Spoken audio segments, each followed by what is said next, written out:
Well, hello, everybody, and welcome back. It's been a little while since we talked to you here on the Temp Coffee podcast. I am Tim. And I am Keri. And we are back after a short hiatus. Man, what a disaster it's been. Yeah. No, we don't want to complain. I mean, you know. No, not at all. We've been meaning to come in and record a podcast, and we finally made it.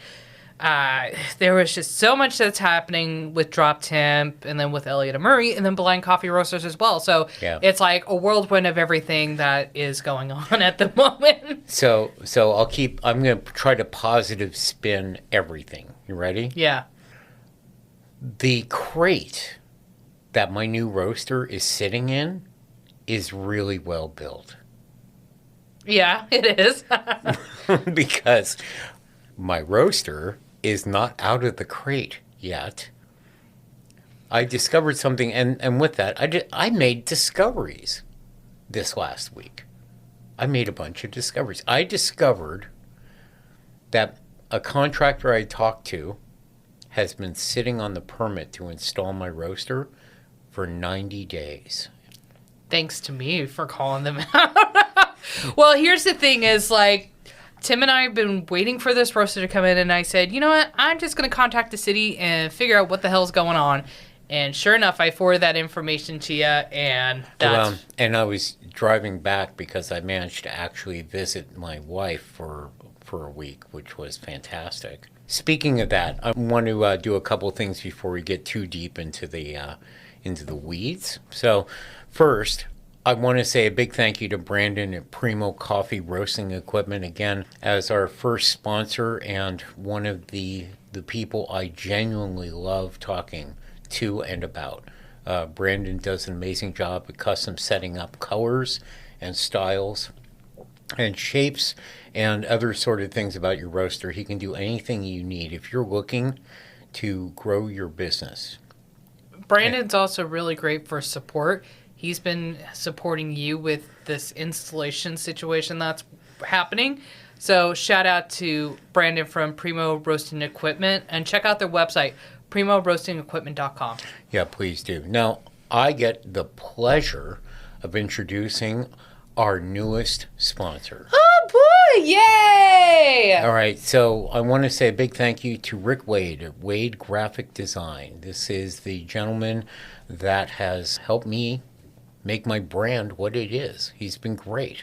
Amazing creative mind, super, super impressive ways of making things look better. Thank you so much, Rick, for supporting us and supporting Temp podcast. And every time I make Rick a mocha, he enjoys my mocha. So there's something special that I'm doing with the mocha that's completely different than anybody else, and he enjoys it. So thank you so much, Rick. Yeah, absolutely. By the way, I want to tell you what you're doing different. You're adding love. Because when you get coffee from people who don't love it, you can taste it. Oh, it's totally true. Absolutely. Yeah. We get to introduce a two-parter today. Ooh, yeah, we've been talking about this for a while now. So we're doing a two-part series. Tim, what is it? We get to talk about home roasting. It's our origin. It's our roots. Yeah, this is in our DNA. We want to talk about the things that make home roasting as wonderful as it is. And we want to promote everybody out there into getting into such an amazing hobby. It is an amazing hobby.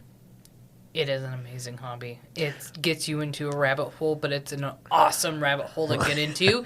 If you're the coffee aficionado and you want to explore more about what it takes when it comes to roasting coffee, and you want to learn and understand the transparency throughout the coffee supply chain, it is a great way to learn and educate yourself about that. Yeah, I couldn't agree more. You know, eventually we want to do things like give people lessons at Temp. We want people to come in and learn how to roast. We'd love to do that, and it's on the plan. We just need to get things set up the right way. It is on the plan. We've been waiting for this for 2 years. 2 years we've been talking about hosting classes, roasting 101 classes, cupping classes, anything and everything that has to do with coffee. We want to do. We want the community involved. We want the community to understand our passion and love of coffee, but also understand the sustainability, the coffee supply chain, everything that goes in the background, because a lot of people should know about it. And I think as our jobs as roasters is to share that. I couldn't agree more, honestly. I think that there's a lot of things about the roasting world that people do not know. And I think the only way to really get a window into that, to really see what it is to pick up the hobby. And what's great is you don't have to spend a lot of money to do it. No, you don't have to. Yeah. It's you can go to the Goodwill for $6 and start it out. Yep. Let's go ahead and get dived into the home roasting series. Okay, so I'll tell you what, I'm going to give a brief synopsis of the home roasting experience that I've had. You should probably do the same. What do you think? Does that work for you? Well, that's the plan, yeah. Okay, so I started home roasting in the late 90s using exactly what you suggested, hot air popcorn poppers. Those actually work, and surprisingly enough, if you manage to get the right amount of coffee, you're always going to get good results in those. It's very predictable. On the other hand, they do catch fire, so you have to keep them clean. Yes, I caught 2 of them on fire in a week because sometimes you can't make enough coffee at home. I'm just saying. My development eventually led to looking into other things. And I believed in my own mind that I was able to maybe do it as a business. And the promoting, the idea of starting a company was a little foreign in my own mind. I didn't have a lot of idea of the business. I had roasted professionally. I'd been in the coffee business for years. But being able to try things was great. The next challenge was not just finding a machine, it was getting supplies of coffee. Now, with that, I'm going to talk a little more about the machines in a sec, but Keri, why don't you talk a little bit about what you had to go through to get green coffee? You know, you did a really great job summarizing all that. I'm going to do my best to summarize it. When I learned about home roasting, it was at a point where I'm working part-time at Costco. I'm a mom of a young kid. I'm a wife. I don't have many friends up here. I needed a hobby to pick up, and I loved coffee. I've always loved coffee. Never really dived into specialty coffee. I was always going to Dutch Bros and Starbucks, right? And then there was a podcast called the Coffee Podcast where they did, just like we're doing, a home roasting series where it was a 2-parter where they talked about what it's like to roast coffee at home, where to source your beans, what to use, how to get started. For some reason, that really grabbed me. The idea that you can roast coffee at home was just a foreign idea. I'm just like, what? Like, how can you roast coffee at home? And it's like that meme with that lady with all those math formulas going through, and she has that confused look on her face. That's how I felt. I'm like, I really want to try this. This is exciting. And so I did. I went to Goodwill. I bought a $6 popcorn air popper machine, came home, Mr. Green Beans in downtown Portland. Hey, Trevin. Hey. And I got some Papua New Guinea beans, threw it in my air popper, and man, once I had that batch of coffee, once it cooled down and let it degas for a day or two, it was, how can I describe it? It was like, I don't know, I was seeing stars, and like my brain just like, my mind just opened up on how good this coffee was, and I'm like, holy shit, I roasted that, and that is better than Starbucks coffee. Like something like unlocked in my brain, and I'm like, oh, this is awesome, I want to continue doing it. And so I continued doing it, and then I had an aha moment. When you're a business owner, no matter what you do, you have an aha moment where you're like, I can make this a business. This is what I want to do for the rest of my life. And that moment, I was like, this is it. This is what I want to do for the rest of my life. This is my calling in coffee. You know, I love that. My aha moment was really, I'll tell you, I'll go a little old school. Don Jensen was the man who originally sold me green coffee at Bridgetown Coffee Roasters. He made some suggestions on methods and styles and things you could do. I will say this, the first time I roasted coffee at home, I burned the shit out of it. I made it look like French roast from old school. It smelled like, I can't use that phrase. You know I can't. I can't do that. It smelled awful. It smelled awful. The phrase that we usually describe French roast when it's freshly roasted. Yeah, that one. We can't do that. Meow. Yeah. Let's just say it's meow poo. Yeah. I will say this. When we finally got dialed down a little bit and I didn't catch fire on the beans, everything tasted fantastic. And I really enjoyed it. I looked at it as a hobby. I was doing other things. I was working other places.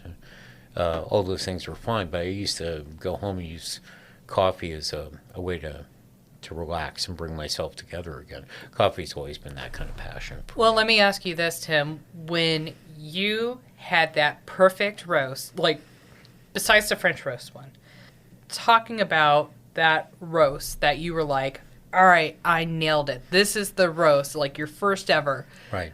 Can you walk through like what, when you drank it, what was going through your mind, and what about your taste buds? Okay, so I come from an experimental food background. I kind of grew up working in restaurants and for a while in coffee shops, and I loved trying new things. I could smell very clearly that nose opening breath that you have of coffee, but it was missing the acidity that I usually found in other people's coffee. And I didn't realize what that was. Eventually, it was pointed out to me that was degassing, that you got the gas off roast. But the moment I really related to the coffee, sweet. It had a sweetness to it that I didn't expect. And it had this nuttiness to it. And that just kind of opened up my eyes to what was possible.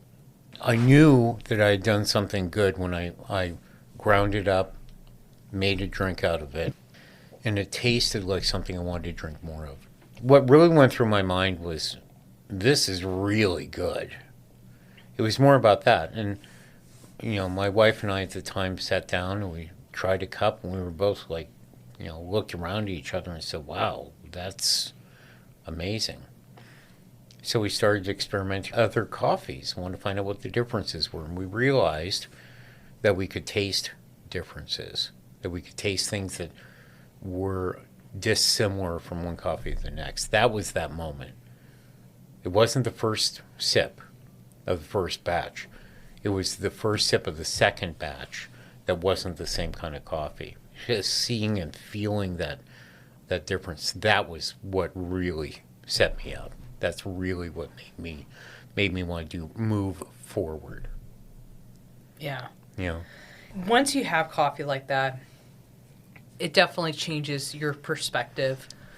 It makes you realize that if I could make this coffee taste this good, imagine what I can do exploring other coffees and be able to replicate that.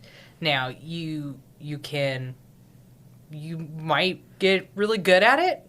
You might nail it on the first round, or you might burn it like you did. I burned the shit out of that stuff. I killed it. It's all about experimenting. Yeah. A lot of people probably don't realize this, but if they came into our shop, we do offer green coffee beans for sale.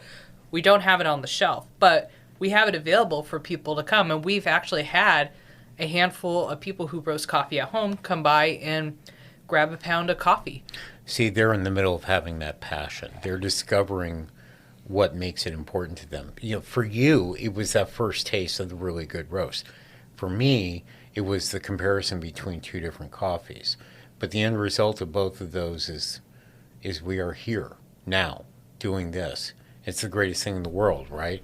And we both have a very similar take on things. I love that. I love the fact that you and I have different businesses, but we actually agree on a great many things. I think that's fantastic. That's Absolutely. what coffee's all about. It is. No, totally. So today I had a customer come in. He had 2 popcorn air popper machines, completely fried him, and now he got a Husky. A Husky is a drum style roaster that you can, which is pretty, It's okay. it's It inexpensive. yeah, it but does we'll what get it into needs. that for the second part, and Yeah, we'll yeah, yeah. explain about Huskies there. But he got a drum style, like a small drum style roaster, and the drum style is what we use commercially. A lot of coffee roasters use drum style roasters. But with that said, because he kind of got that, he realized how amazing his coffee can be. He's so invested. He went on YouTube. He did a lot of research. I have to tell you, YouTube actually really helped me in doing my research, learning about rate of rise, roasting theory.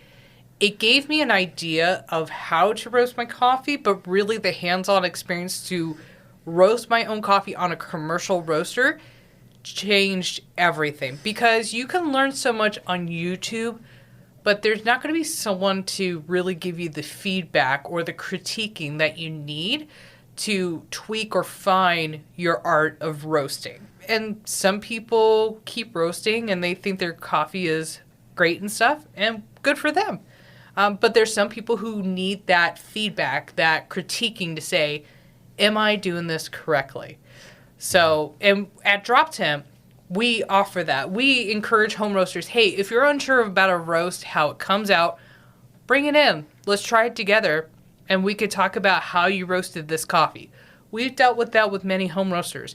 We welcome home roasters, and again, we offer green coffee beans for sale at our shop. So if you wanted to come in and there's a certain coffee you want to roast, we can offer that to you. We can give you the education, the tools, the guidance to help you succeed in having a successful home roast at home. And our goal is again, education, and that's what Drop Temp's all about. No, I agree completely.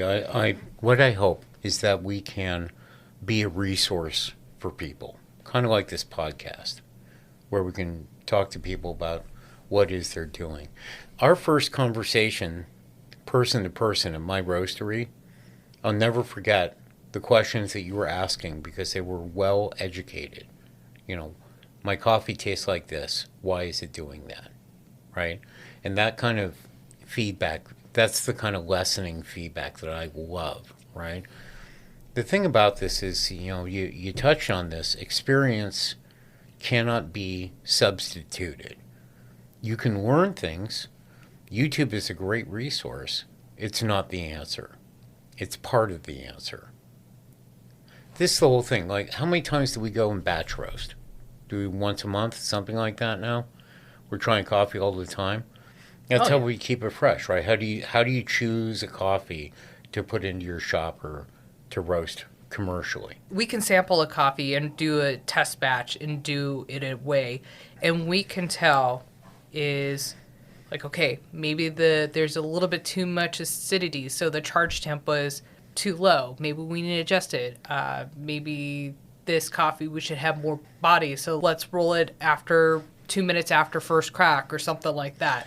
We have those different critiques, but between Tim's experience and my experience right now with roasting is that we have enough experience as commercial coffee roasters to understand if a coffee didn't turn out the way we wanted it to, we know these are the tweaks and adjustments we have to make in order for that coffee to shine. It's true, and that you can only get that from experience. That's the thing, though. Experimentation as a home roaster is invaluable, right? Yes. I mean, no matter what you do, your first coffee is Papua New Guinea. Mine was from Guatemala, right? Mm-hmm. It was really interesting, even burning, even as dark as it was, when I went to a second roast and I tried it again and pulled it out earlier, it tasted way different, and that was an eye-opener for me. That was one of those moments. I had made lattes, roasted coffee, dark roast, and all those things. The thing about it is, roasting in style, the theory of roasting doesn't change. It's the way you apply it that creates style, and style is the thing that defines you. Oh, absolutely. Right? I'll tell you what, I don't feel like I'm anything more than a home roaster on a whole different level. I mean, we talk about these little roasters that can do a half a pound, quarter pound, right? Now, green coffee, by the way, coffee shrinks in weight and doubles in size. Which we'll talk about on the second part of the That's series. Right. Yeah, honestly, the passion that I see, particularly out of you, because we work a lot together, is absolutely infectious. Thank you. No, you're welcome. It's a good infection. It is. It's the kind of infection you actually want, as opposed to everything else. Right. Right. It's the same thing, too, bouncing back from your energy and how you take a look at coffee and how you approach it. That you have your unique perspectives on it and saying, you're always giving me advice and be like, when it comes to roasting, if I'm unsure about something, you always come in and like give your feedback. And, we're usually on the same page about it. But going back to building on the experience, I think that anybody who is looking into getting into coffee roasting business, roasting in general, starting up any coffee company, should learn how to roast coffee at home. Be a home roaster.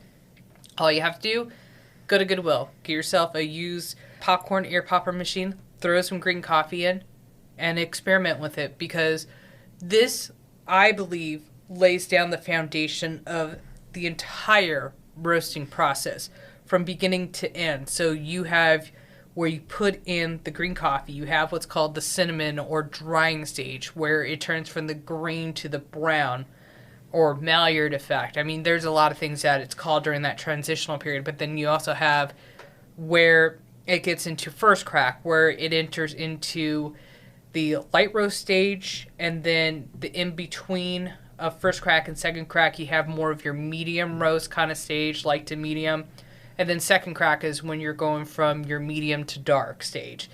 And seeing, like looking at the process, handling the process, the entire roasting process, being hands-on and understanding the fundamentals of roasting is the key thing. And once you get that down, everything else about coffee, you can understand moving forward. No, I agree with that. I mean, that's a springboard for anything else. I will tell you a secret, though.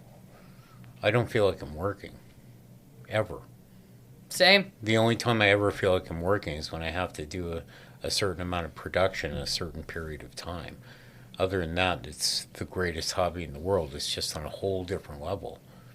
It's on a whole different level. It's a hobby that makes you money. Yeah, I know. It's crazy, right? It's, well, we hope. We hope it's a hobby that makes us money. Right. It's a hobby not only that gives us money, but we share our love and our craft with so many different people, and those people support us, and it's great to have. So it is a wonderful hobby, I think. No, I couldn't agree more. That's the whole thing. How lucky are we get to do a hobby that happens to help us pay our bills, right? Exactly. I will say this. I think one of the biggest challenges I've ever had when I was a home roaster was finding sources of coffee. Because it's not like you can just walk out somewhere and find it at every shop. You have to actually figure out where you're going, who you talk to. I want to talk a little bit not only about us offering coffee, because we have, what do we have now, 13, 14 different varieties right now, something like that? Something like that, yeah. Yeah, but we want to give some love to Trevin Miller over at Green Beans, Mr. Green Beans. Nice place over there, good person, super nice, pleasant, easy to talk to, very helpful. Got to give him some props. If you are in the Portland metro area and you're considering home roasting, obviously you can come to us, come to our shop, and we'd be more than happy to guide you and kind of tell you what green coffee to start out with, and we can definitely help you out. One of the challenges that I had as a home roaster was being able to find coffee beans. Now, as we develop and we go along the way, we find more people to do it. And one of the things that's really unique about us and Drop Temp is the idea that somebody can walk in off the street and can ask us what coffee they should try, and we can pull it for them and put it in a bag for them right out of the stock that we're going to make for somebody, and we can send them on their way. I love doing that. If people ever want that kind of advice, I'm more than happy to do it. In the second part of this conversation, we're going to talk about places that you can buy coffee. So be aware of that. Stay tuned for that. Yeah. Or we can actually talk about it right now. Oh, we could do that. So you start with your online stuff. Who used to send you coffee? If you're shopping for green coffee online, there are two websites that come to mind, and I use them all the time. Sweet Maria's and Coffee Bean Corral. So coffeebeancorral.com, sweetmarias.com, both excellent resources for folks who are starting to roast coffee at home. You can get as little as 1 pound. You can go up to 50 pounds if you wanted to, or 5-pound increments when it comes to green coffee. Coffee Bean Corral has a really nice selection of unique and different green coffees, as well as Sweet Maria's. Now, I feel like the difference between those two is Coffee Bean Corral definitely has a lot of variety, have a lot of good stuff in stock, and they give you kind of like recommendations on how to roast it and the cupping notes, what have you. Sweet Maria's, what's unique and different about them compared to Coffee Bean Corral is that they go more in depth. They give you like the cupping score. Well, Coffee Bean Corral does have the cupping score as well, but they give you the traceability when it comes to the farmers, understanding the farmers, the farm itself, the people who grew the crops, which gives more of a connected way to the coffee, which I think is really, really awesome. It's showing the transparency through sweetmarias.com, where Coffee Bean Corral, they do the same thing, but it's not a in-depth level as Sweet Maria's. Both really great websites. Sweet Maria's is on the West Coast. They're based out of Oakland, where Coffee Bean Corral is based out of Pennsylvania, I believe. Either way, both of them are two websites that I used all the time. Really amazing coffee, so that's who I recommend purchasing online. So I also have to give notice too. Do not, and I mean do not, buy coffee from Amazon. Do not buy coffee from eBay. Stay away from eBay and Amazon when it comes to purchasing green coffee. Purchase where you can get traceability and reliable source. So those are the two websites I definitely recommend. 100% agree with you. I think we've all made the mistake of buying something on eBay that we hated. I know I have. Oh, so have I. Yeah, this is the thing. You have no control when you're going to eBay to try to buy green coffee. It's a bad idea. Try to get a feel for what you need. Because as you develop, those things change. Right? I've certainly seen that myself. How do you feel about that? What's your take? Well, I have to say commercial roasting and roasting at home for yourself is definitely a huge difference in what you do. I feel like sometimes when I roast for Elliot and Murray that I think I roasted enough, but then I have wholesale orders come in, I have my amazing customers come in, and then it's like online orders, and then it's like, well, shit. That means I gotta roast more coffee. I'm like, shit, man. You gotta plan and strategize. And I think that's one thing for me right now, learning as a coffee roaster who owns their own coffee business, and I'm learning, okay, this is what I gotta plan out. This is how much I need. But sometimes those plans go out the door. You can plan ahead and anticipate. It's nice to have a roaster right there in the shop so you can roast ahead, but then it's like, oh man, it's just like planning and strategizing and making sure you have that buffer too is one of the things that I'm working on and trying to be better at. You know what? If it's any help at all, 10 years down the line, I still don't have that perfect. Right. Right? Like, that's the thing. Coffee gets used regularly by everybody. We all use coffee. We all drink coffee. Something people don't realize about what we do is if we take our own coffee and drink it, it's not going to go to a customer who's ordered it. All of a sudden you have to consider more, right? And the reason that we want to put this 20 kilogram roaster in is because it'll give us 35 pounds of finished coffee. It'll up number of pounds we can offer to people. That's really exciting. But that's not what a small roaster is. It certainly isn't what a home roaster is. No. You know, the nice thing about home roasting, you know what I miss about home roasting? Putting a half a pound into a machine, and 15 minutes later, you've got your coffee is ready to go. Yep. You know? Now, there's so many other things like you have to worry about. Well, with that said, I bet you cannot wait until next week when we come with our recommendations. I wish we could squeeze everything into this podcast episode, but you'd be falling asleep. And we don't want you to fall asleep. We want you to be awake. Yeah, that's why we sell coffee. Yes. Yes, it is. Anyway, with that said, I'm going to wish everybody a good week, and we will catch you next week. We'll catch you next week. We're going to talk about what equipment to use.